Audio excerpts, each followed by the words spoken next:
Un cantique qui est un grand classique de la Réforme, c'est le numéro 543.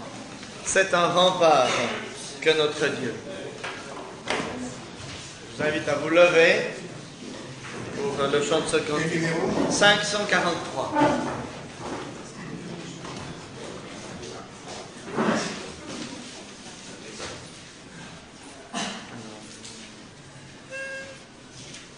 C'est un rempart de notre Dieu, si l'on nous fait injure. Son bras puissant nous tiendra lieu, et de fort et d'armure. L'ennemi contre nous redouble de courroux, veille de colère. Que pourrait l'adversaire? L'Éternel détourne ses coups. Seul nous bronchons à chaque pas, notre force et faiblesse. Mais un héros dans les combats, pour nous lutte sans cesse.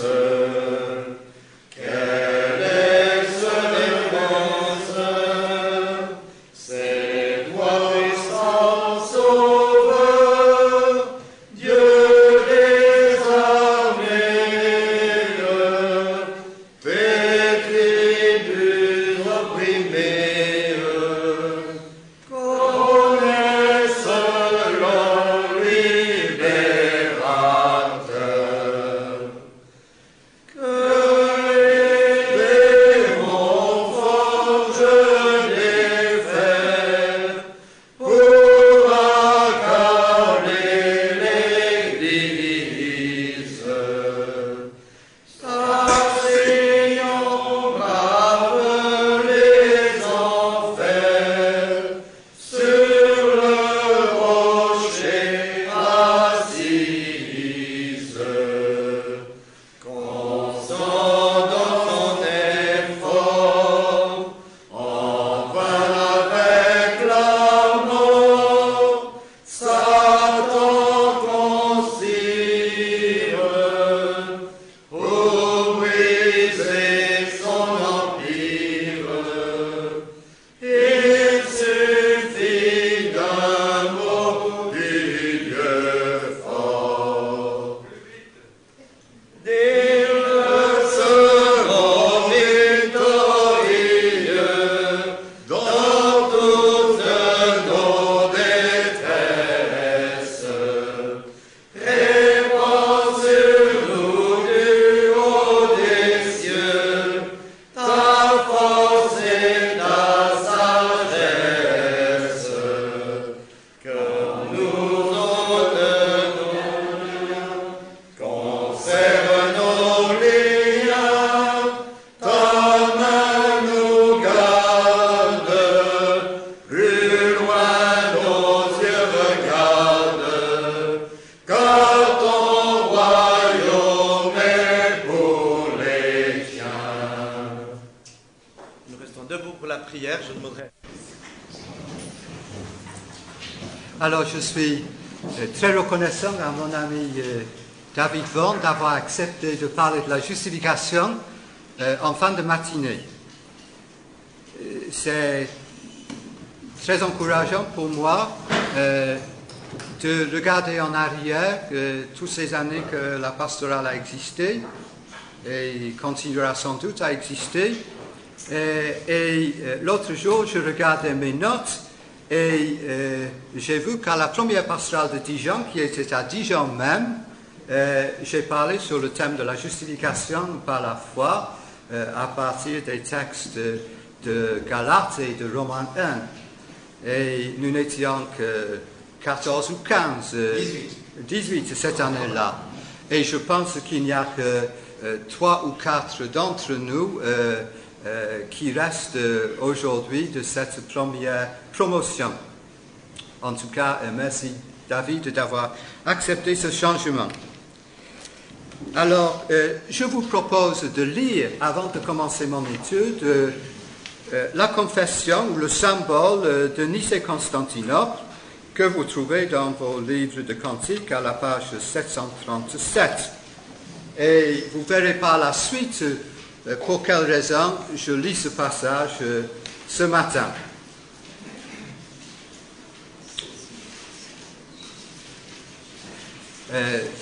Richard Baxter, le célèbre puritain, a dit que le symbole d'Athanase est la meilleure expression de la doctrine trinitaire. Et je pense que ce symbole de Nicée-Constantinople se rapproche de cet idéal. Voilà. Nous croyons en un seul Dieu, le Père Tout-Puissant, Créateur du ciel et de la terre, de toutes les choses visibles et invisibles.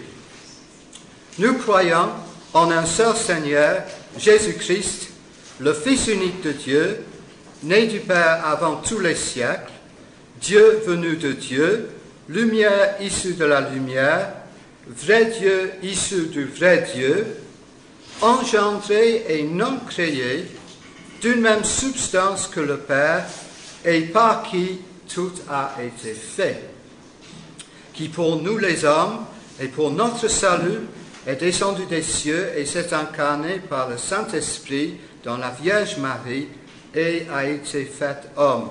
Il a été crucifié pour nous sous Ponce Pilate, il a souffert et il a été mis au tombeau. Il est ressuscité des morts le 3e jour, conformément aux Écritures. Il est monté aux cieux, où il siège à la droite du Père. De là, il reviendra dans la gloire pour juger les vivants et les morts, et son règne n'aura pas de fin. Nous croyons en l'Esprit qui règne et qui donne la vie, qui procède du Père, qui a parlé par les prophètes, qui avec le Père et le Fils est adoré et glorifié. Nous croyons l'Église une, sainte, universelle et apostolique. Nous confessons un seul baptême pour la rémission des péchés. Nous attendons la résurrection des morts et la vie du monde à venir. Amen. Vous trouverez le plan de mon exposé ce matin derrière moi au tableau. Il y aura 4 grands points, puis une courte conclusion. Je voudrais, dans cet exposé, et je vous donne une sorte de synopsis pour commencer, essayer de trouver une réponse théologique à la question pourquoi dans la Bible les auteurs bibliques utilisent-ils le langage masculin et non pas le langage féminin pour parler de Dieu. Et c'est une question qui nous est très souvent posée. Et je pense que nous pourrions donner à cette question 3 réponses. En premier lieu, il s'agit de la doctrine trinitaire. En deuxième lieu, il s'agit de la doctrine du salut par le Fils Jésus-Christ. Et en troisième lieu, si Dieu est notre Père, l'Église est notre mère. Nous n'aborderons pas le dernier point, mais nous resterons dans le contexte de ces 2 premières réflexions ce matin.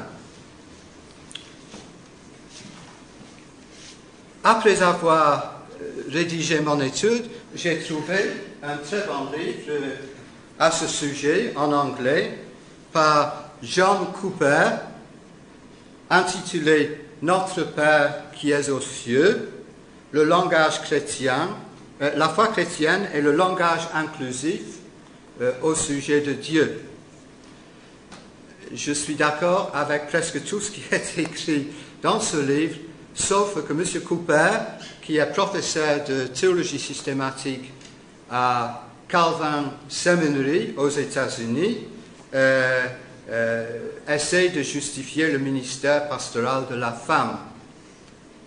Mais pour le reste, je suis d'accord en général avec ce qu'il écrit et c'est sans doute un bon livre de référence à ce sujet pour l'avenir. Pour ceux qui s'intéressent à la traduction biblique, et vous savez maintenant, il y a beaucoup de traductions utilisant le langage dit inclusif, que j'expliquerai en un instant. Il y a le livre de Donald Carson qui s'intitule « Le débat sur le langage inclusif, un plaidoyer pour le réalisme », publié par InterVarsity Press il y a 3 ans. Donc, ces 2 livres, je pense, sont 2 livres importants à ce sujet.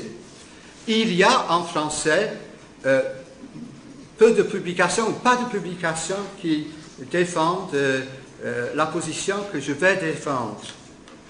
Mais par contre, les traductions qui ont été faites à ce sujet, en particulier à partir de la littérature féministe américaine, publiée par les maisons d'édition catholiques, on remarque souvent que dans la traduction française, les titres sont modifiés pour enlever l'aspect du radicalisme qu'on trouve chez les féministes américains. Ainsi, dans les milieux catholiques romains, on essaie de faire passer ce message avec un peu de sucre sur la pilule et avec le radicalisme américain en moins. Alors, commençons par quelques remarques d'ordre général.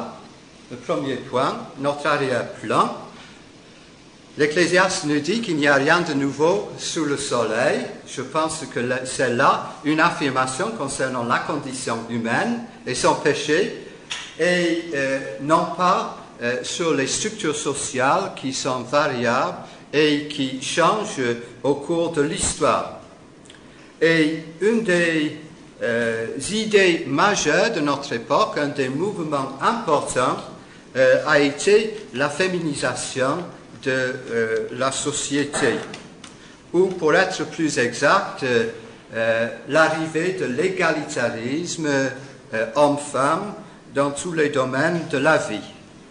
Et vous savez, nous avons en France l'exemple type de cela dans la législation qui veut même instaurer cette égalité au niveau de la représentation parlementaire. J'ai vu même à la télévision que l'Église catholique fait des concessions implicites à cela. Le jour de Pâques, portant la croix à Rome, au milieu de 2 prêtres, et il y avait une religieuse qui portait la croix. Alors, nous voyons donc que l'égalitarisme est quelque chose qui devient inévitable dans notre expérience sociale. Et il y a sans doute beaucoup de raisons à cela. L'urbanisation joue pour quelque chose avec l'indépendance financière des femmes par leur travail à partir de la Deuxième Guerre mondiale où les femmes ont été employées de façon massive dans l'industrie lourde pour la production militaire.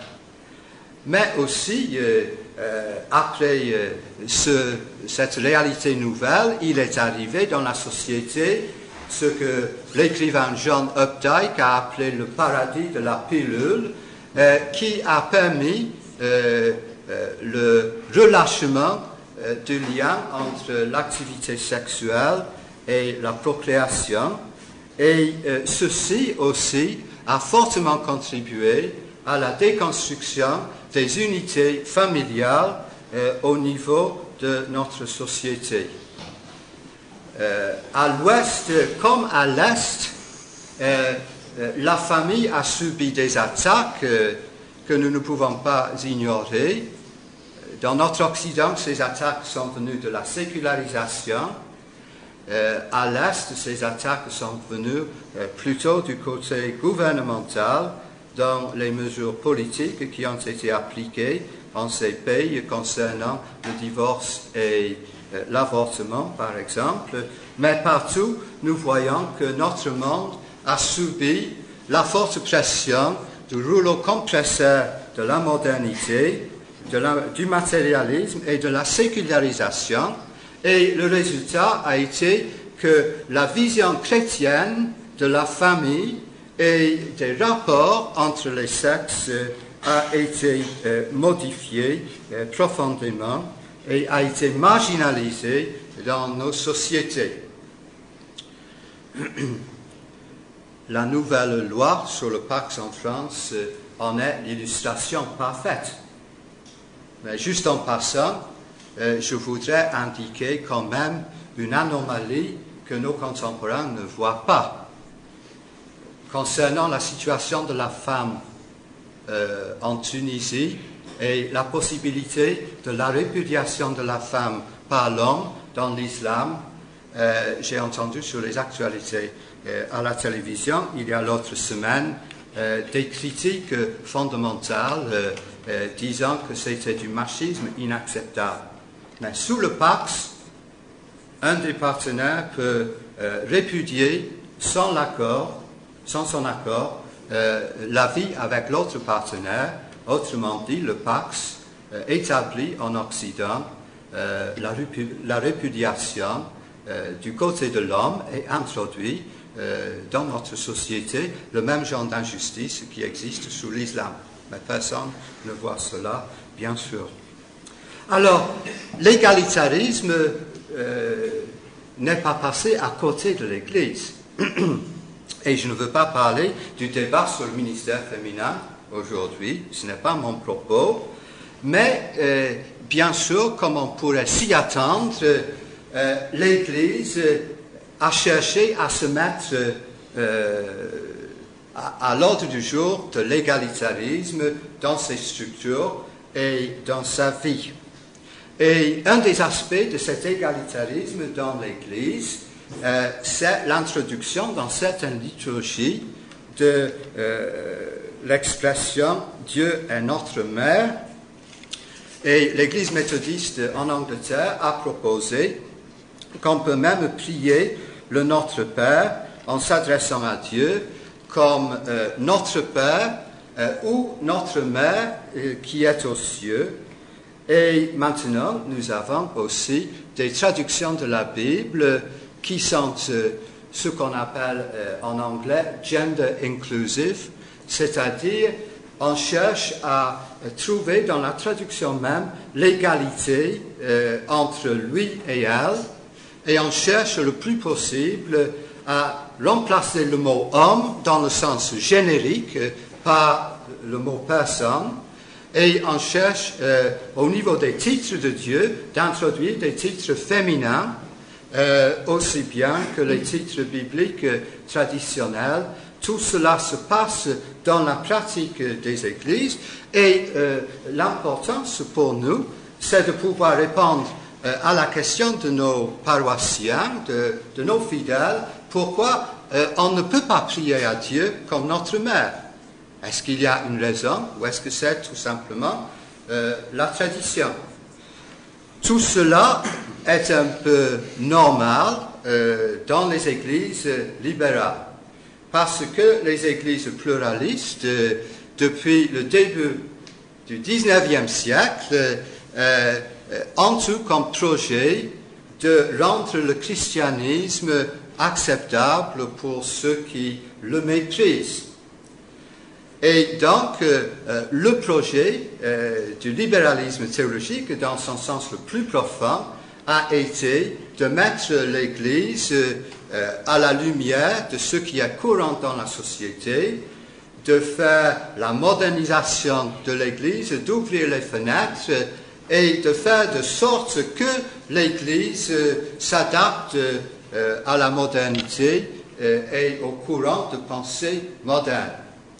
Et j'ai même entendu dans le midi de la France il y a quelques années, un ancien dans nos églises, nos chères églises réformes évangéliques, argumentait pour le ministère pastoral féminin en disant il ne faut pas que l'Église suive le mouvement de la société, il faut que l'Église dévance le mouvement de la société pour être vraiment moderne et pour aller plus loin que la société veut aller. Alors, je me suis souvenu de la parole de notre cher regretté Jean Brun de Dijon qui a dit il faut toujours aller plus loin et il faut toujours pousser plus sur l'accélérateur de la modernité dans l'Église pour se donner une apparence d'être à la mode et d'être moderne. Et vous savez, même dans les cercles évangéliques bien pensants, nous avons l'impression quelquefois que quand il nous arrive de prêcher sur Ephésiens 5 et 6, nous sommes en train de marcher sur les œufs. Et j'ai fait une prédication, en effet, il y a quelques années, sur ce passage du Nouveau Testament.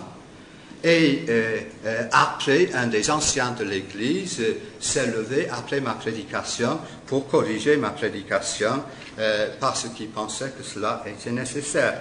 Donc, même dans nos milieux évangéliques, nous se sentons en position de difficulté.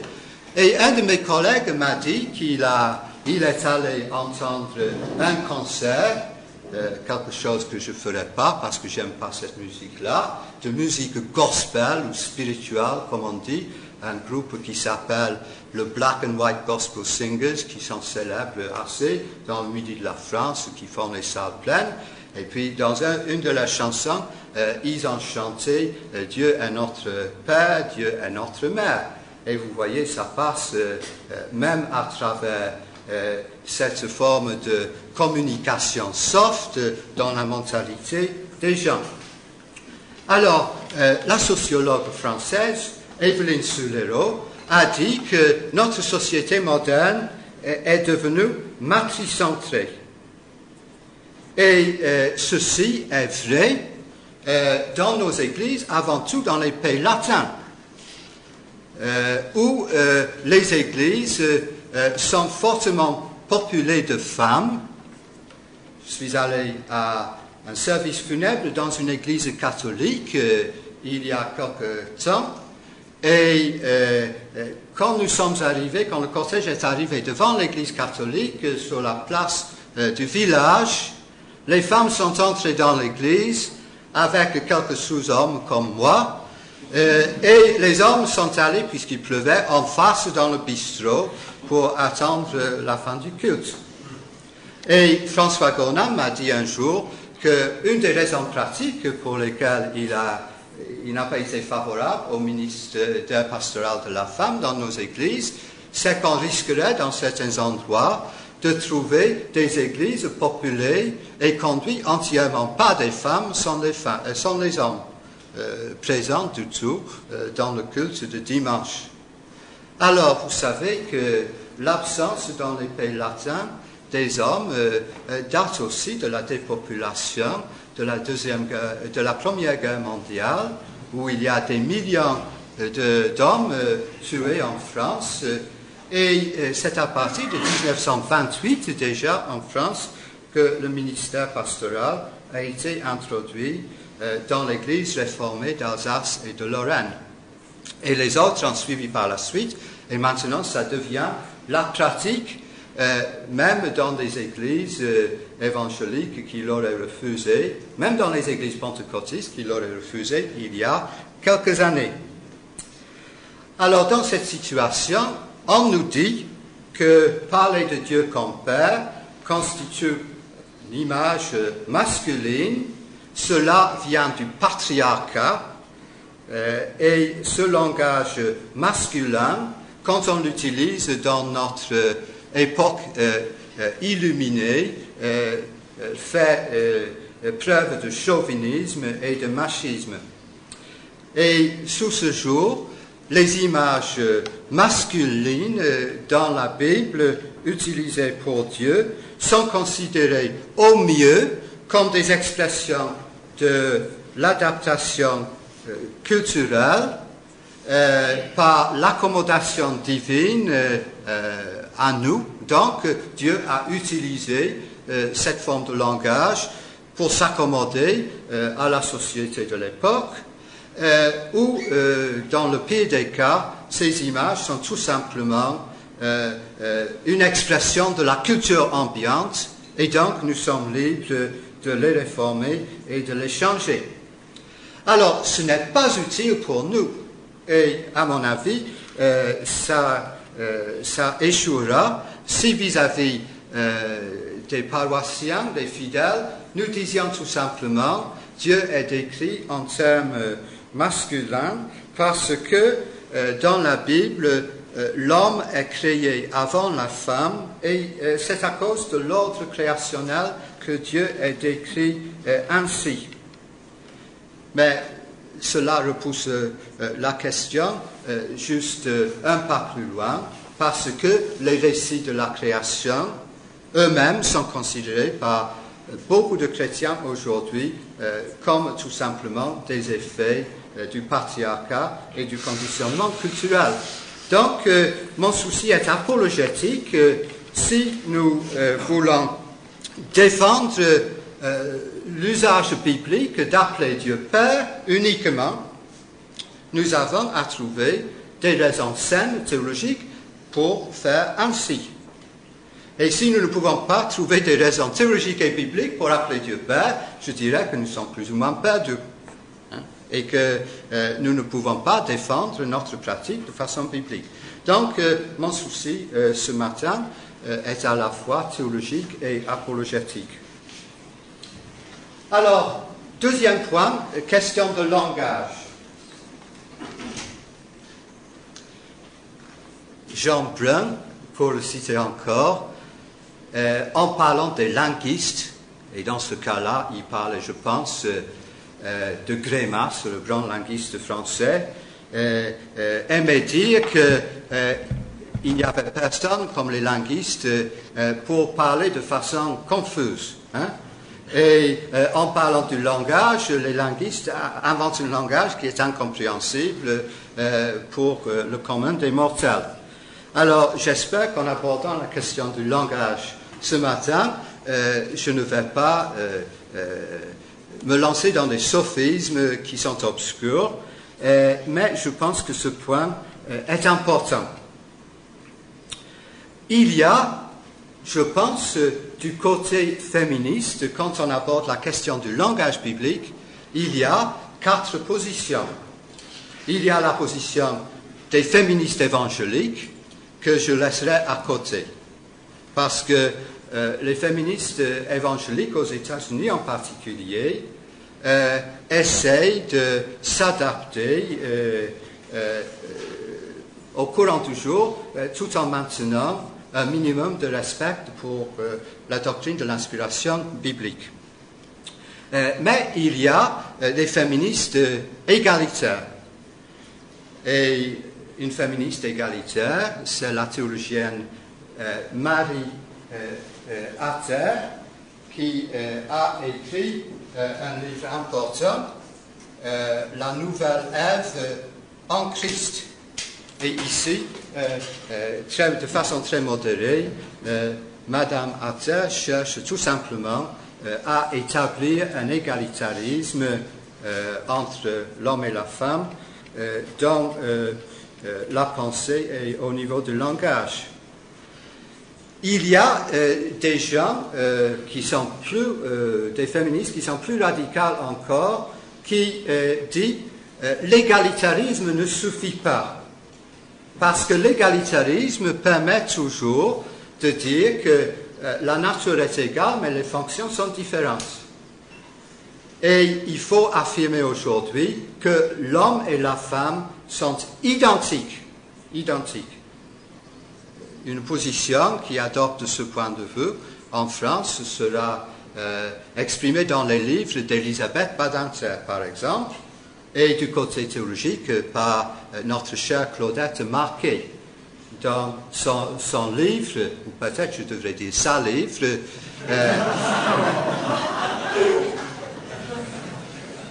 parce qu'elle est une ministresse de l'Évangile. Dans son livre, dont le titre est « Femmes et hommes, il les créa ». Femmes et hommes, il les créa. Il faut affirmer que les hommes et les femmes sont identiques, non seulement au niveau de la nature égale, mais aussi au niveau de la fonction. La tendance dans ce domaine, c'est d'essayer de supprimer toute référence au masculin et au féminin au niveau du langage, là où c'est possible. Et puis, il y a, bien sûr, les extrémistes féministes, quatrième espèce, qui voudraient, bien sûr, que les femmes soient reines du monde et qu'il vaudrait mieux que l'homme soit éliminé, en quelque sorte. Et donc, là, il y a une féminisation totale du langage et aussi de la pratique. Hein. Alors, j'ai parlé avec un pasteur à Budapest, en Hongrie, qui enseigne dans une faculté de théologie là-bas. Il a fait ses études à McCormack Seminary, à Chicago, aux États-Unis, qui est un séminaire de l'Église presbytérienne aux États-Unis. Et il m'a dit, quand je suis arrivé là pour faire mes études doctorales, on venait de nommer une féministe radicale comme doyen dans cette faculté. Et il m'a dit, quand je suis parti, toute la faculté est devenue féministe et tous les hommes ont été éliminés. Et la faculté est devenue une faculté de femmes. Hein. Et donc, voilà un peu l'extrémisme féministe en pratique. Et sur le niveau du langage, on essaie d'atteindre une neutralité dans le langage. Et cela rappelle l'histoire de cette femme dans la ville de New York qui avait donné à son enfant un nom qui s'adaptait à la fois au sexe féminin et au sexe masculin. Un de ces noms comme Dominique, par exemple, qui peut être utilisé pour les garçons et les filles. Et puis un jour, habiller l'enfant en garçon, l'autre jour, habiller la garçon en fille. Et les professeurs de l'école ne savaient pas si c'était un garçon ou une fille. Hein? Et la garçon-fille avait des poupées, mais aussi des fusils. Hein? Donc, voilà où les lumières nous poussent. Hein? Alors, quand on arrive au langage biblique, une chose est vraie, c'est que quelquefois, à cause de nos habitudes masculines de penser, nous avons manqué de voir qu'il y a un langage féminin utilisé pour Dieu dans la Bible. Et je pense qu'il nous faut réfléchir aussi à un équilibrage pour conformer notre langage au langage biblique à ce sujet. Dieu en dit dans la Bible que Dieu aime comme une mère, tout aussi bien que comme un père. La tendresse ou la compassion de Dieu envers son peuple est exprimée dans l'Ancien Testament par le mot hébreu rahamim, qui est un pluriel en hébreu qui veut dire le ventre maternel. Et de telles utilisations des mots confèrent à Dieu un sentiment qui est presque physique, quelquefois. Et ce n'est pas par hasard que c'est dans le livre de la consolation d'Israël, c'est-à-dire Ésaïe 40 à 66, que nous trouvons la plus grande concentration de langage féminin dans la Bible pour parler de Dieu. Mais je vous lirai quelques exemples. Et on ne va pas tourner dans nos Bibles pour les trouver parce que le temps passe. Dans Nombre 11, 12, Moïse et Dieu en ce dialogue. Est-ce moi qui ai conçu tout ce peuple? Est-ce moi qui l'ai mis au monde pour que tu me dises, porte-le sur ton cœur comme une nourrice porte le bébé qu'elle allait? Deutéronome 32, verset 18, Israël, tu oublies le rocher protecteur par lequel tu es né. Tu négliges le Dieu qui t'a donné vie. Néhémie 9, 21. Pendant 40 ans, tu as pourvu à leurs besoins dans le désert. Ils n'ont manqué de rien. Leurs vêtements ne se sont pas usés. On peut débattre s'il s'agit d'une fonction maternelle ou paternelle dans ce verset. Mais Osée 11, versets 1 à 4, est beaucoup plus clair. Quand Israël était enfant, je l'ai aimé. J'ai appelé mon fils à sortir de l'Égypte. C'est moi qui, pour ses premiers pas, ai guidé Ephraïm et l'ai porté dans mes bras. C'est par des liens d'une tendresse toute humaine et des cordes d'amour que je le conduisais, et j'ai été pour lui comme quelqu'un qui porte un nourrisson contre ses joues pour lui tendre à manger. Ésaïe 1:2, c'est l'Éternel qui parle. J'ai nourri des enfants, je les ai élevés, mais contre moi, ils se sont révoltés. Ésaïe 42:14, l'Éternel dit à Israël, mais maintenant, comme une femme qui enfante, je pousse des gémissements et je respire en haletant. Ésaïe 46, verset 3, l'Éternel dit à Israël, vous que j'ai pris en charge dès avant la naissance, que j'ai porté dès avant le sein maternel. Ésaïe 49, 14 et 15, l'Éternel dit à Israël, une femme oublie-t-elle l'enfant qu'elle nourrit, cesse-t-elle d'aimer l'enfant qu'elle a conçu? Et même si les mères oubliaient les enfants, je ne t'oublierai pas. Ésaïe 66, 11, vous serez nourris à son sein qui console jusqu'à être rassasié. Ésaïe 66, 13, comme un enfant que sa mère console, je vous consolerai. Psaume 91, verset 4, il t'abrite de son aile et caché sous son plumage, tu trouves un refuge sûr. Cette référence se retrouve aussi dans les paroles de Jésus, Jérusalem, Jérusalem, combien de fois j'aurais voulu vous rassembler comme une mère poule ramasse ses poussins sous ses ailes.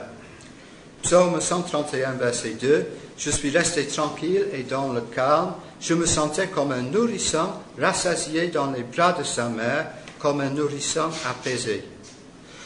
Dans le Nouveau Testament, la parabole de la drachme compare Dieu à une femme qui fait le ménage. Alors, nous voyons qu'il y a dans la Bible tout un usage du langage féminin pour parler de Dieu.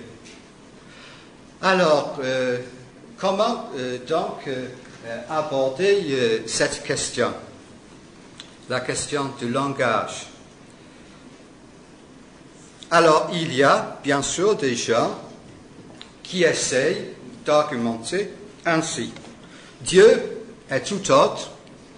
Dieu transcende le langage humain. Et donc, puisque Dieu transcende tout langage humain, ce langage n'est pas d'une très grande signification théologique.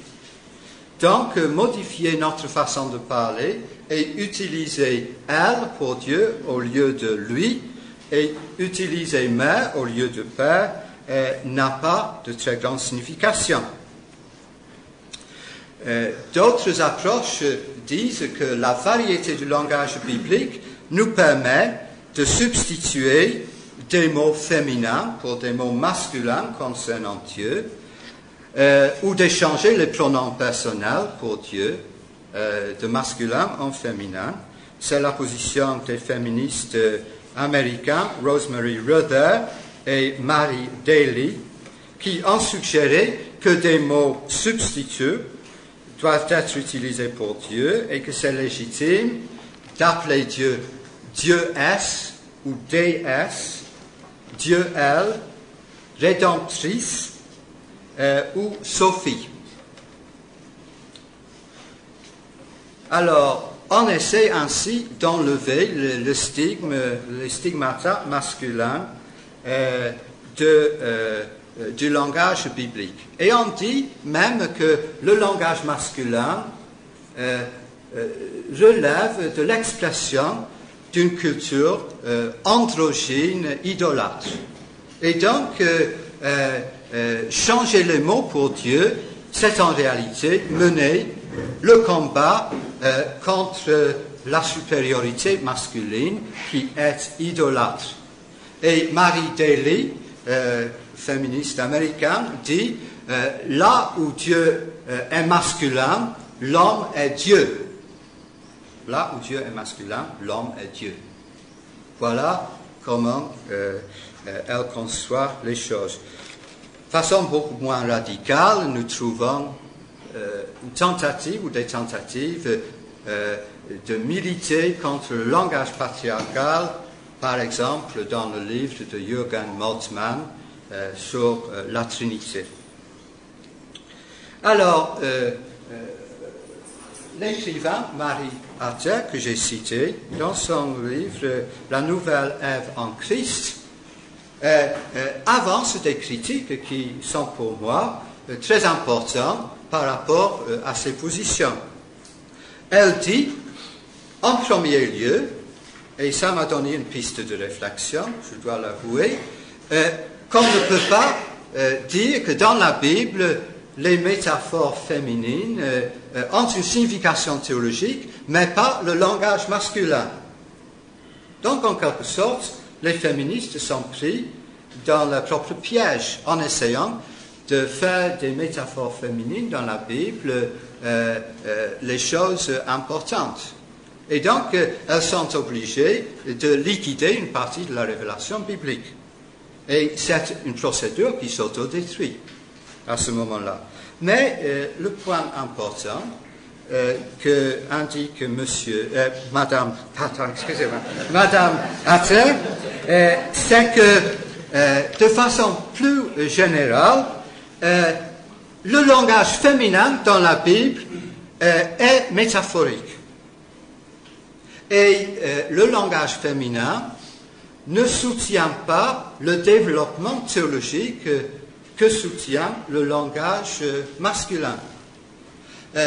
Quand il s'agit de parler des aspects féminins de Dieu, c'est toujours de façon métaphorique, comme une mère, comme une nourrice, comme quelqu'un qui a de la consolation. Et ceci m'a conduit à la première réflexion ici, concernant la nature du langage biblique, et en particulier la relation entre le langage anthropomorphique et les métaphores bibliques.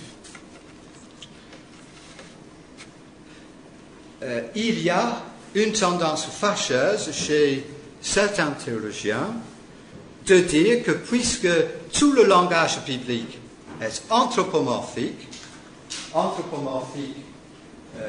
pour ceux qui ne savent pas le sens, est composé de deux mots, anthropos, qui veut dire homme, dans le sens générique, et morphé, qui veut dire forme. Autrement dit, le langage biblique a une forme tout humaine. Il y a une tendance à confondre la forme humaine du langage biblique et son caractère métaphorique ou symbolique. Mais c'est une erreur. Nous ne pouvons pas dire que puisque le langage biblique est anthropomorphique, le langage biblique n'est que symbolique et ne parle pas directement de Dieu. Et mon argumentation sur ce point est précisément le fait qu'il ne faut pas confondre le langage humain de l'Écriture et la nature symbolique du langage biblique ou la nature métaphorique du langage biblique. Il y a dans la Bible des métaphores, des symboles, mais tout langage anthropomorphique n'est pas symbolique. Tout langage anthropomorphique n'est pas métaphorique, tout simplement. Alors, une métaphore, qu'est-ce que c'est? Une métaphore existe quand nous prenons un aspect d'une réalité et nous le transposons dans un autre domaine pour illuminer l'aspect d'une autre réalité par moyen d'une figure. Alors, par exemple, nous disons que il y a la lumière d'une lampe. C'est une affirmation directe. Mais nous disons aussi que la vérité illumine, ou la vérité est lumière. Et alors, quand nous disons cela, nous nous référons à un aspect de la lampe, sa capacité d'illuminer, et nous disons que la vérité a cette même capacité, et nous utilisons un aspect d'une réalité spécifique pour décrire un aspect d'une autre réalité. Dans ce cas, la lumière de la lampe est le caractère de la vérité. Mais le métaphore est limité à tout sur la vérité. Il y a beaucoup de choses que nous pouvons dire de la vérité qui n'est pas comprises, qui ne sont pas comprises sous son aspect illuminant. De même, avec la Bible, nous pouvons dire Dieu est un rocher. Mais quand nous disons Dieu est un rocher, nous ne disons rien sur l'éternité de Dieu, sur son caractère personnel, sur son omniprésence et sur tous les autres attributs divins. Et quand nous disons Dieu est un rocher, nous utilisons une métaphore qui décrit la fidélité de Dieu. Dire Dieu est un rocher, c'est une façon de dire que Dieu est stable et fidèle dans ses promesses. Et donc, pour paraphraser, Dieu est un rocher, nous pourrions dire Dieu est fidèle. Donc, le langage métaphorique est parabolique et ainsi est plus dramatique, plus vivante que des affirmations directes en beaucoup de cas. Alors, Bavinck dit que tout le langage biblique est anthropomorphique, mais tout langage biblique n'est pas métaphorique ou symbolique. Appeler Dieu Père est un anthropomorphisme, mais ce n'est pas une métaphore comme les métaphores qui décrivent Dieu comme donnant naissance à Israël, nourrissant son peuple ou consolant son peuple. De telles métaphores féminines pour Dieu sont paraboliques et se réfèrent à l'activité de Dieu dans un sens particulier et non pas à toute la nature de Dieu dans sa personne et de ses actions. Avançons un peu plus loin dans cette direction. Nous devons dire que la Bible utilise les métaphores pour parler de Dieu, des métaphores qui sont à la fois masculines, féminines et neutres, des images qui ont ces trois fonctions. Et ces choses décrivent un des aspects de la réalité divine, mais pas toute la réalité. Par exemple, dans le Nouveau Testament, nous lisons « Le Seigneur est mon berger », qui se réfère à Jésus qui conduit le troupeau. Nous lisons que Jésus est l'époux de l'Église, qui est son épouse. Ainsi, nous nous référons à la Seigneurie de Dieu. Nous disons que Dieu est roi, qu'il est chef ou maître de la création, et que les nations sont son peuple. Nous nous référons à son contrôle. Et de telles images masculines ont tout à fait la même fonction que les images féminines dans la Bible. Mais cela ne résout pas notre problème de dire que nous préférons les images masculines pour Dieu au-dessus des images féminines dans la Bible parce que elles sont plus nombreuses. Et nous devons nous poser la question donc, est-ce qu'il y a une raison théologique implicite? Et je pense que c'est le cas pour la raison suivante. À cause de la nature de la révélation biblique. Les expressions berger, roi, juge, mari ou époux et chef sont tous utilisés pour décrire Jésus-Christ de façon métaphorique et se concentrent sur la personne du Christ incarné. Mais le langage concernant le Père et le Fils tombe tout à fait en dehors du domaine métaphorique. Ici, nous ne sommes pas dans le domaine du symbole, de l'image, dans le domaine métaphorique, mais nous sommes dans un autre domaine, et même si le mot Père ou le mot Fils appliqué à Dieu ont une valeur symbolique, ces mots sont aussi polysémiques et indiquent autre chose qui ne concerne pas une réalité d'image ou de métaphore, et qui sont donc des termes, des titres qui sont en réalité à interpréter de façon littérale. Pour illustrer, nous disons Dieu est comme un rocher, ou Dieu est un rocher. Mais nous ne dirions jamais, en tant que chrétiens, Dieu est comme un Père, ou Jésus-Christ est comme un Fils. Ce serait réduire, diminuer la dimension de la nature divine. Nous disons au contraire, Dieu est Père et Jésus-Christ est Fils. Dieu est le Père de Jésus-Christ et Jésus-Christ est le Fils du Père.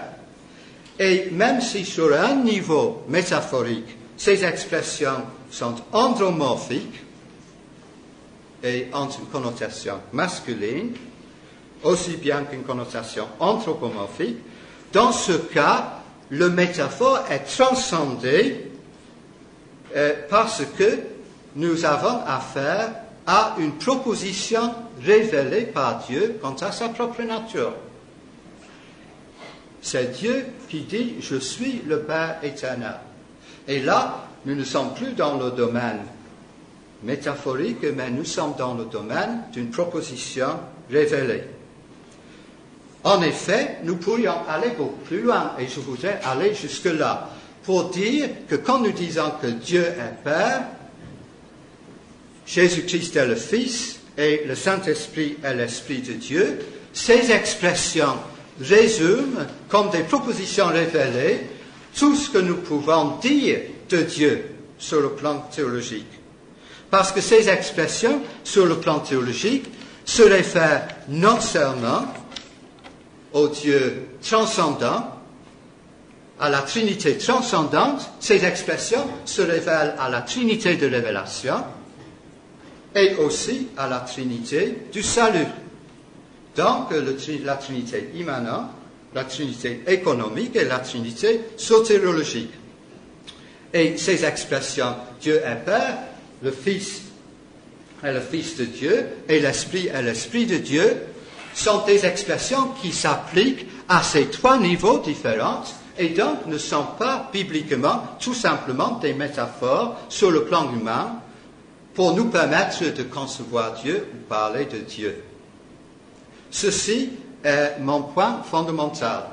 Quand nous utilisons le langage métaphorique, nous parlons d'un aspect, d'une réalité, mais pas de toute cette réalité. Quand nous disons Dieu est comme une mère, nous disons quelque chose sur un aspect de Dieu, la compassion, la tendresse de Dieu.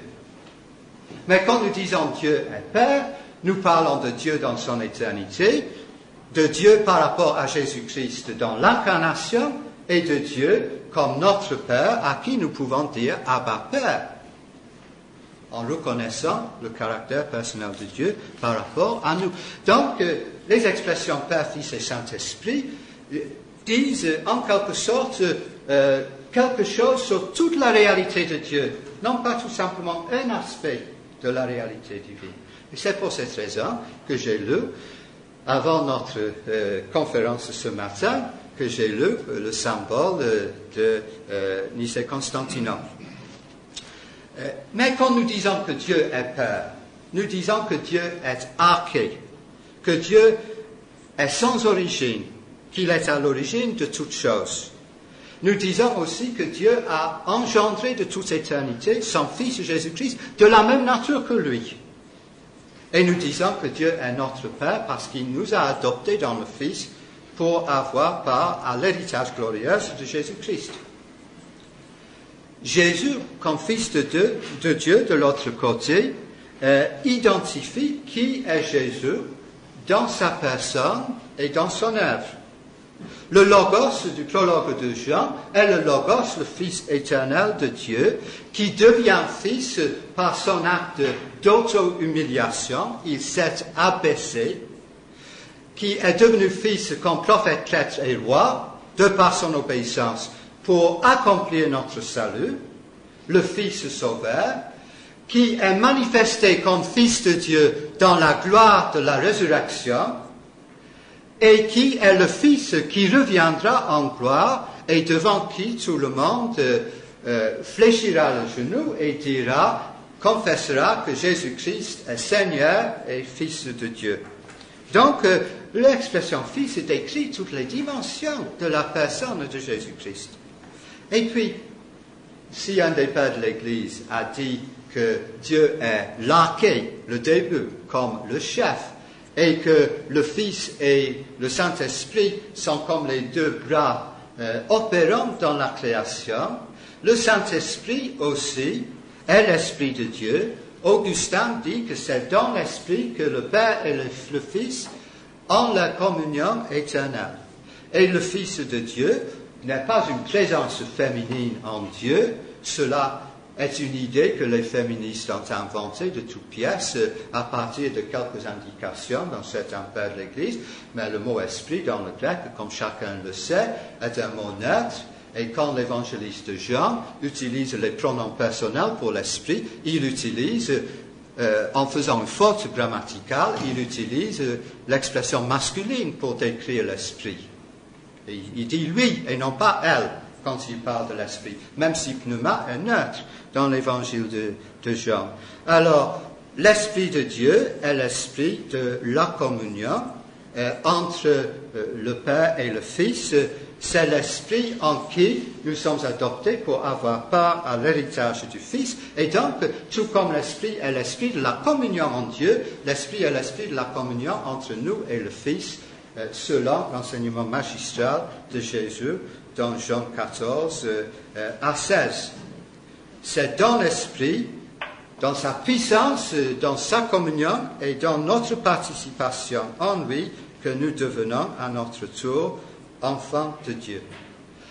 Alors, le rapport éternel entre le Père, le Fils et le Saint-Esprit est quelque chose qui concerne la nature de Dieu. Et nous ne savons rien de la nature de Dieu.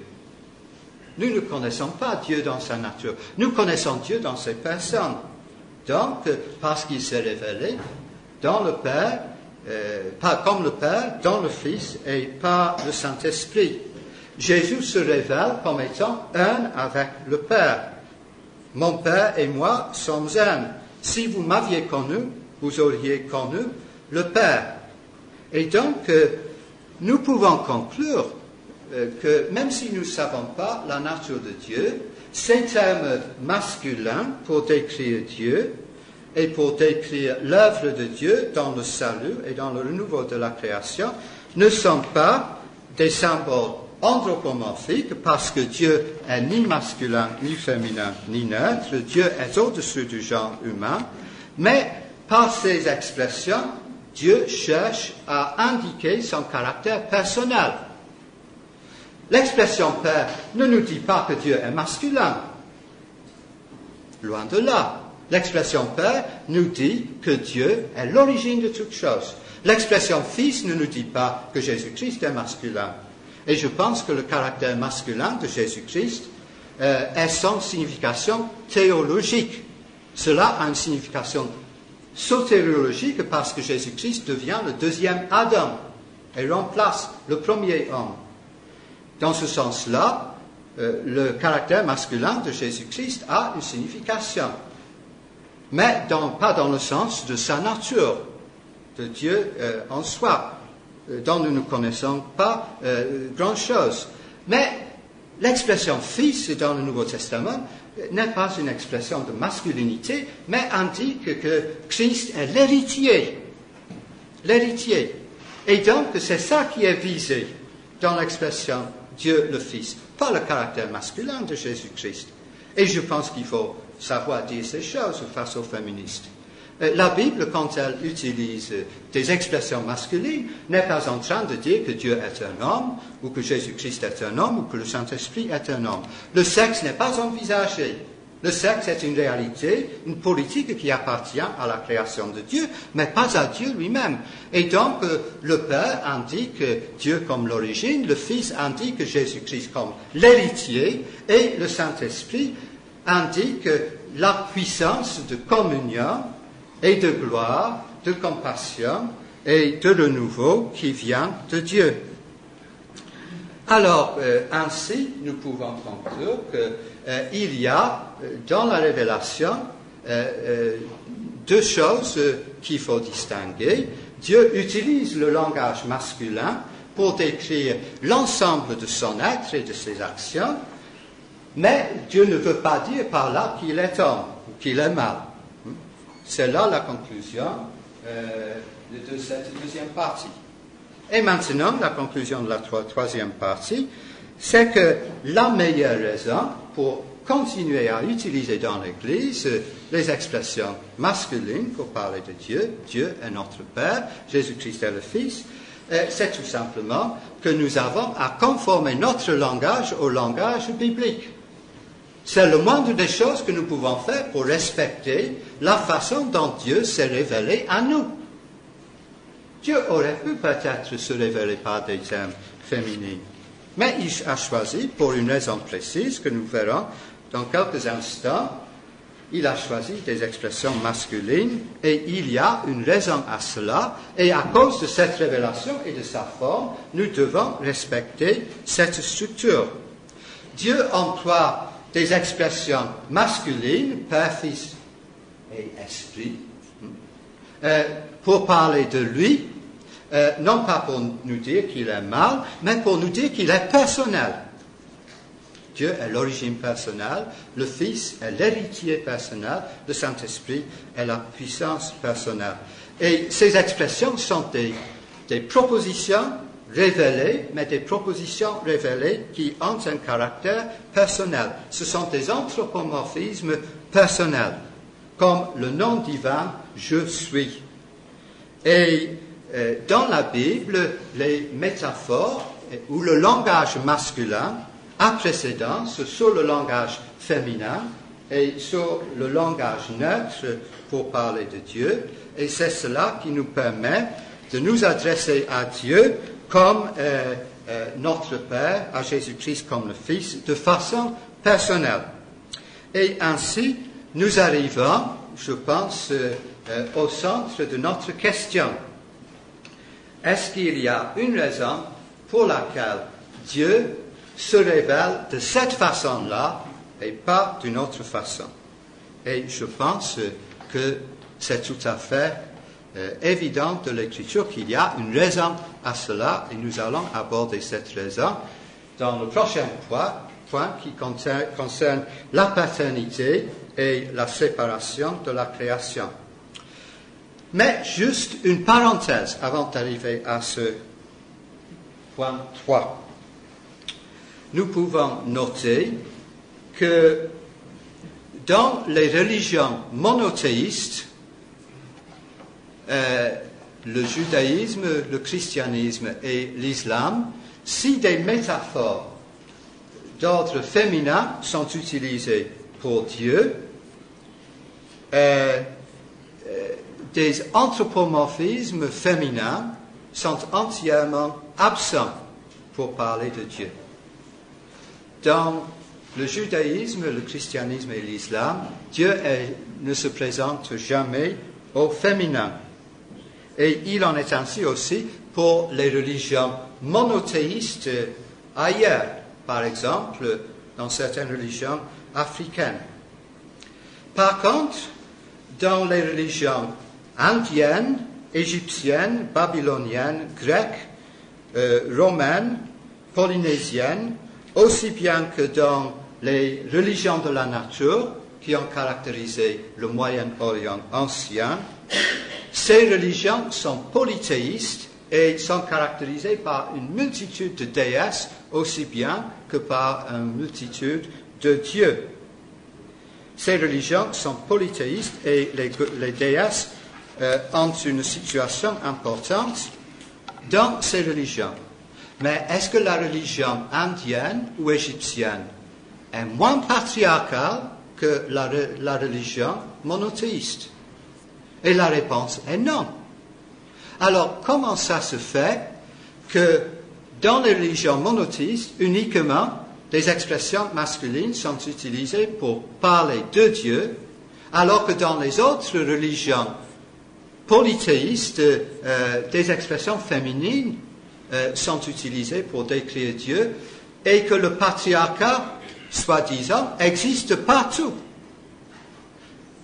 Je conclus tout simplement en passant que ce n'est pas le patriarcat qui conditionne le fait de parler de Dieu, mais c'est la différence entre le théisme ou le panthéisme, entre le monothéisme et le polythéisme. Et cela sera important dans la suite de notre discussion. Alors, maintenant le point 3, si les expressions Dieu et Fils ne sont pas primairement, de façon primaire, masculins, quelle est leur signification sur le niveau du langage? Pourquoi la révélation biblique ne se réfère-t-elle pas à Dieu comme à une déesse ou à une mère dans la révélation biblique? Alors, la première raison concerne la nature de la création, de l'engendrement et de la séparation.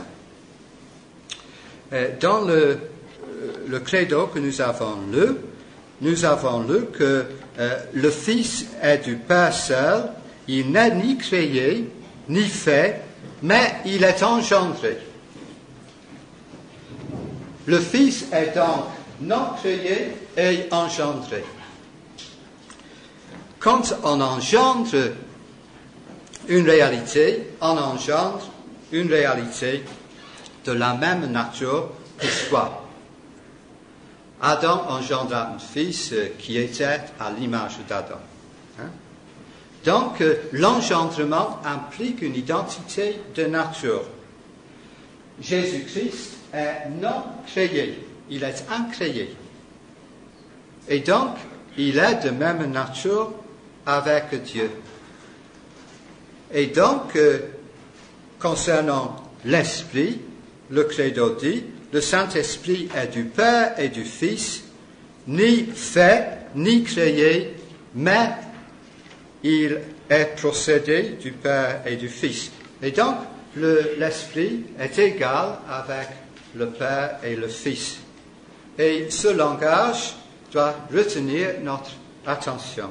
Il y a une antithèse capitale entre ce qui est non créé et ce qui est engendré sur le plan divin et ce qui est créé, formé ou séparé de Dieu sur le plan humain.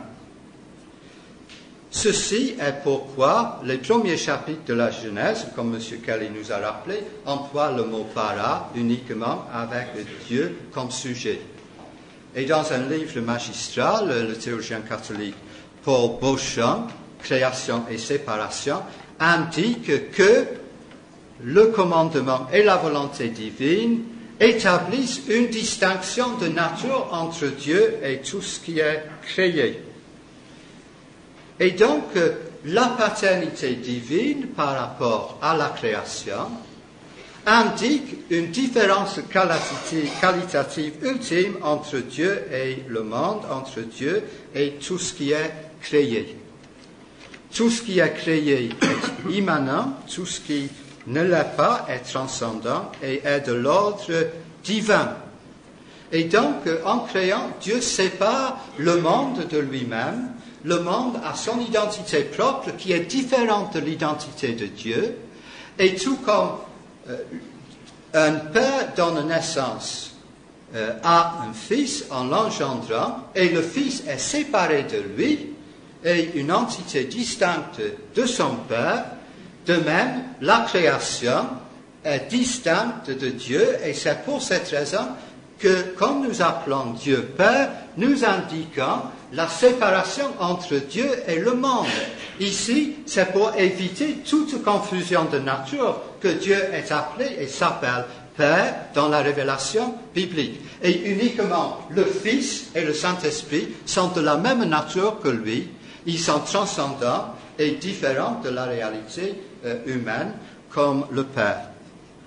Alors, qu'est-ce que nous pouvons dire au niveau de la maternité? Pourquoi la maternité n'est pas utilisée pour parler de Dieu?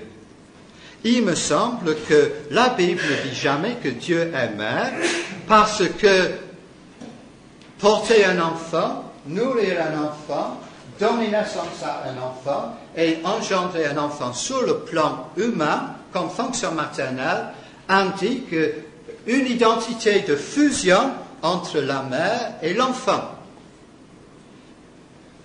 Les mères donnent naissance, nourrissent les enfants. Il y a une symbiose dans le ventre maternel entre l'enfant et la mère. L'enfant dépend de la mère et la vie de la mère passe à l'enfant, et ainsi nous avons une vision fusionnelle de la réalité qui est tout à fait différente de la vision paternelle de la réalité concernant Dieu. Et donc, il y a des rapports entre mère et fils, mère et fille, qui n'existent jamais entre les fils et les pères. Et Freud, dans un moment de lucidité, a vu que le père a un rôle d'importance comme celui qui donne la loi. Et sur ce point, Freud n'avait pas tout à fait tort. Et que dans la famille, il faut que ce soit le père qui incarne le principe de la loi de façon séparée avec son fils.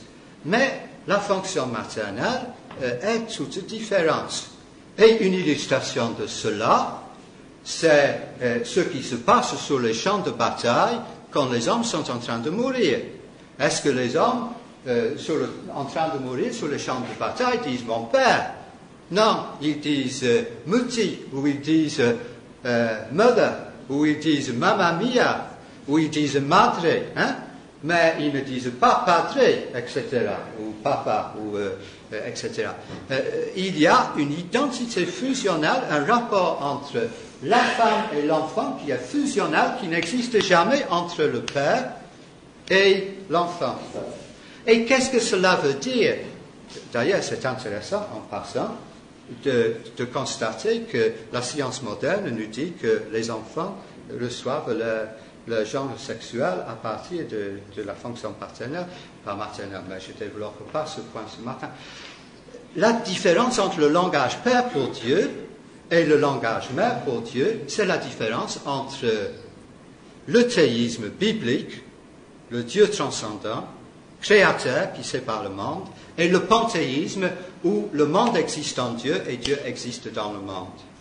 C'est là la différence fondamentale, et c'est pour cette raison que la Bible n'identifie jamais Dieu comme mère, parce que cela implique le panthéisme, cela implique l'identité de nature. Et la Bible veut dire que Dieu est différent de nous, au-dessus de nous, il est notre créateur et nous sommes ses enfants. Et il y a là, je pense, toute la différence entre la Bible et le paganisme. Le mot paganisme veut dire en latin de la terre. Les religions païennes sont les religions de la terre. Et c'est pour cette raison que la fonction maternelle et la fécondité est importante dans toutes les religions païennes. Mais c'est précisément contre cela que l'Ancien Testament milite en appelant toutes ces religions idolâtrie. il y a là la grande différence entre le théisme et le paganisme. Et ce n'est pas par hasard si le modèle de Dieu comme Sophia est très courant aujourd'hui dans la renaissance païenne du Nouvel Âge que nous voyons tout autour de nous. Et quand l'apôtre Paul a dit à Athènes, en lui nous vivons et nous bougeons et nous avons notre être, cela est tout à fait différent que de dire dans un contexte païen, en elle nous vivons et nous bougeons et nous avons notre être. L'apôtre parle du Dieu inconnu qui est créateur et qui est ressuscité. Et toute la différence est ici. Les religions païennes n'ont pas besoin de médiateur. Et la religion théiste qui fait la différence entre Dieu et la création ne peut exister dans le sens sotériologique sans un médiateur. Et c'est pour cette raison qu'en réalité, le féminisme, consciemment ou inconsciemment, n'est pas un refus du patriarcat, mais un refus du Dieu souverain. Et il faut voir cela. Le féminisme constitue, au moins dans ses formes les plus extrêmes, un refus du Dieu souverain. Et pour cette raison, des théologiennes, comme Dorothée Sölle, par exemple, proposent que nous devrions avoir de nouvelles images de Dieu, nous devrions envisager que nous sommes paxés avec Dieu, ou que Dieu est notre compagnon, que Dieu est celui avec qui nous cohabitons, Dieu est celui avec qui nous avons des relations réciproques. Et tout cela pousse très fortement contre la notion de la souveraineté de Dieu, et c'est cela que des théologiennes ou même des gens comme Moltmann n'aiment pas cette notion du Dieu qui est roi sur la création et qui est souverain sur toute chose. Alors vous voyez que toute la différence ici est entre le théisme et le panthéisme, et si Dieu est indiqué par un langage masculin dans la Bible, c'est pour une raison théologique. Alors, maintenant, nous arrivons au point 4, et très rapidement ici, parce que le temps passe. C'est intéressant de voir que dans le Nouveau Testament, il y a, concernant le salut de Dieu, deux images qui sont utilisées par l'apôtre Paul. 2 Corinthiens 4, 6, Dieu qui a brillé dans les ténèbres, a fait briller sa lumière dans nos cœurs, afin de nous créer à nouveau comme de nouvelles créatures en Jésus-Christ. Donc, le salut, pour le christianisme, est une création. Le salut est une création ex nihilo. Nous étions informés vides, dit l'apôtre Paul, et Dieu nous a refait vivre en Jésus-Christ. Et il y a ici la notion que Dieu, dans la régénération, dans le salut, ne fait pas une autre création, mais renouvelle sa création selon ses structures. Et c'est cela qui nous permet de reconnaître Dieu comme le créateur de la vie nouvelle que nous avons en Jésus-Christ, parce que nous sommes créés à nouveau pour être une nouvelle création en Jésus-Christ. Et ici, la structure de la souveraineté de Dieu dans le salut est maintenue. Et la séparation d'entre Dieu et la création est maintenue. Et c'est pour cette raison précisément que dans le protestantisme luthéro-réformé, on a nié l'idée occidentale de la théodose ou de la divinisation de l'homme dans le salut. Nous ne participons pas dans l'être divin par le salut, mais nous sommes refaits à nouveau comme des hommes et des femmes nouveaux en Jésus-Christ. Et il n'y a jamais de confusion entre nous et Dieu, comme nous le voyons dans certaines autres expressions de la religion chrétienne, et même dans certaines formes de mystique charismatique, comme dans la pensée de Watchman Nee, par exemple. Il y a là toute la différence entre la vision biblique du salut et l'arminianisme. Et c'est là mon deuxième point de vue. Si le féminisme, en général, n'aime pas la notion de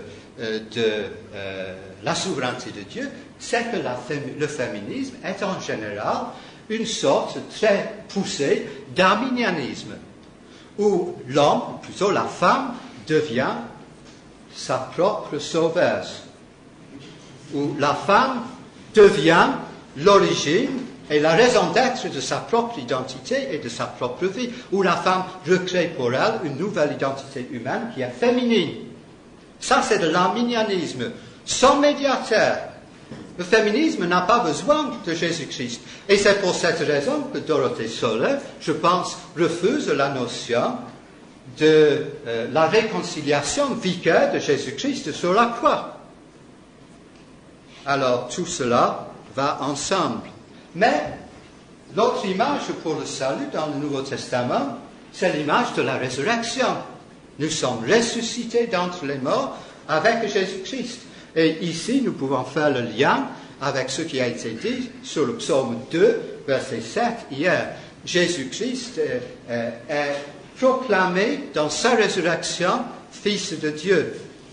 Et nous sommes ressuscités avec lui. Et encore une fois, nous pouvons dire qu'il y a ici l'image de l'action souveraine de Dieu dans la régénération de l'homme. Et cette action ne vient pas de l'intérieur du monde, n'est pas portée dans le ventre de notre monde ou de l'ancienne création, parce que Jésus-Christ est l'homme du ciel, l'homme nouveau, qui donne la vie nouvelle à ceux qui croient en lui et qui sont ainsi ressuscités d'entre les morts par la puissance du Saint-Esprit. Et ainsi, nous avons indiqué encore une fois ce que nous pouvons appeler le monergisme de Dieu dans le salut, comme il y a le monergisme de Dieu dans la création. Et vous voyez que ces questions de langage qui semblent être très périphériques, en réalité, touchent les questions les plus centrales de notre vision de Dieu et de notre salut. Parler de Dieu comme mère contredit toute notre vision de Dieu comme trinitaire et contredit la vision de Dieu comme notre sauveur monergique, comme étant le seul qui est à l'œuvre dans le salut. Et là, on a très souvent dit, il y a une contradiction dans le Nouveau Testament entre la mystique de Jean et la théologie fédérale de l'apôtre Paul. Mais quand nous arrivons à la nouvelle naissance, dans les épîtres johanniques, qu'est-ce que nous trouvons? Et dans l'évangile de Jean chapitre 3, nous trouvons que la nouvelle naissance est une naissance d'en haut, parce que l'Esprit souffle où il veut. Et le verbe généo, naître de nouveau, est utilisé non pas pour dire que le salut vient de l'intérieur de notre monde, mais que le salut, la naissance, vient d'en haut de Dieu par son Esprit.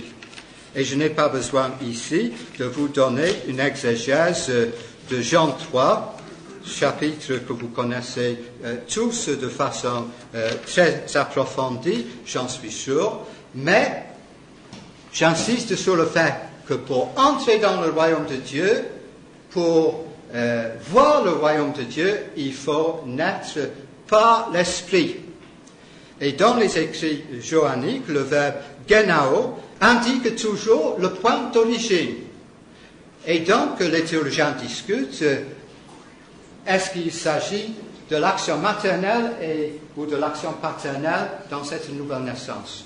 Je pense que cela n'entre pas dans la ligne de vision de Jean, mais ce que Jean indique, c'est tout simplement que la naissance ne vient pas de nous, comme la résurrection ne vient pas de nous, comme la création ne vient pas de nous. Généo indique toujours le point d'origine de l'œuvre divine. Ek touteo, né de Dieu. Ek pneumatos, né de l'esprit. Ex udatos, né de l'eau, la purification. Et ce n'est pas ek tesakos, ce n'est pas de la chair. C'est anoten, dono ou à nouveau. Et donc, l'origine transcendante de la nouvelle naissance est indiquée. Ici, il y a analogie parfaite entre Jean et Paul et entre la création et la rédemption. Notre Dieu est un Dieu consistant avec lui-même. Il agit toujours de la même façon. Et nous lisons en Jean 1 à 13, que ceux qui sont nés ne sont pas nés de la chair ou de la volonté de l'homme ou d'en bas, mais ils sont nés de la volonté de Dieu. Ils sont nés de la volonté de Dieu. Ainsi, on devient enfant de Dieu par foi en Jésus-Christ, et cela selon la volonté divine. Alors, j'arrive là donc à ma conclusion, et ma conclusion est une conclusion très simple, c'est qu'il y a une raison théologique qui honore Dieu pour l'utilisation du langage masculin des propositions révélées pour parler de Dieu. Et si nous voulons honorer Dieu, si nous voulons maintenir la doctrine biblique de la création, et si nous voulons maintenir notre doctrine biblique de la rédemption et du salut en Jésus-Christ, nous avons à honorer la façon dont Dieu s'est parlé de lui-même dans sa révélation biblique. Si vous m'appeliez Jean-Marc Berthoud, je dirais que vous vous êtes trompé de personne et que vous avez fait une faute d'identification. Pour connaître quelqu'un, il faut connaître le vrai nom. Pour connaître Dieu, vraiment, il faut connaître son vrai nom, il faut connaître son identité. Autrement, on ne connaît pas Dieu, le Dieu de la Bible, comme il est. Et donc, en tant que chrétiens réformés, nous avons des réponses à notre question, apparemment épineuses, et ces réponses sont des réponses bibliques et théologiques, et nous pouvons honorer Dieu le Père, Dieu le Fils et Dieu le Saint-Esprit, parce que nous vivons et nous dépendons de lui dans notre nature créée et dans notre nature sauvée, et Dieu est premier en tout. Amen. Amen.